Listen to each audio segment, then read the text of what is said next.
Kryetari i LSDM-s Venko Filipçi deklaroi se kryeministri Mickovski nuk ka të drejtë ta bllokojë rrugën evropiane të Maqedonisë, duke kërkuar që pushteti të shpallë referendum për të ardhmen evropiane të vendit.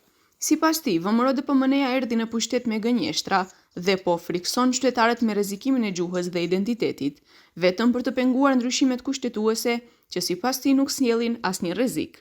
Ги плаши граѓаните дека е загрозен јазикот, идентитетот и не знам која друга идентитетска одредница на македонскиот народ, со цел да не се направи чекрот, кој што не носи никаков ризик, а тоа се уставните измени.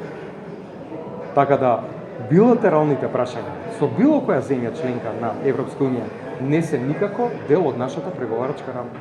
И тоа граѓаните мора да го знаат. Билатералните прашања се решаваат билатерално и никако не може да влијаат или да го сопрат европскиот пат, односно отворањето и затворањето на кластерите, така како што го поминале секоја една земја која што се приклучила во европската.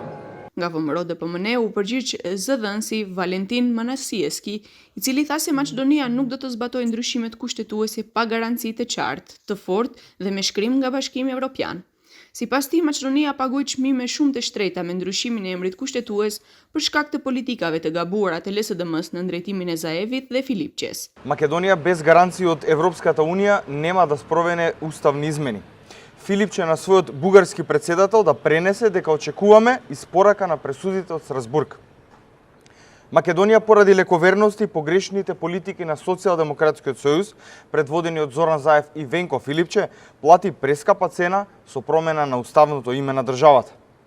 Затоа, овој пат, уставни измени, без јасни, цврсти и писмени гаранции во форма на заклучоци од Европската унија, нема да има.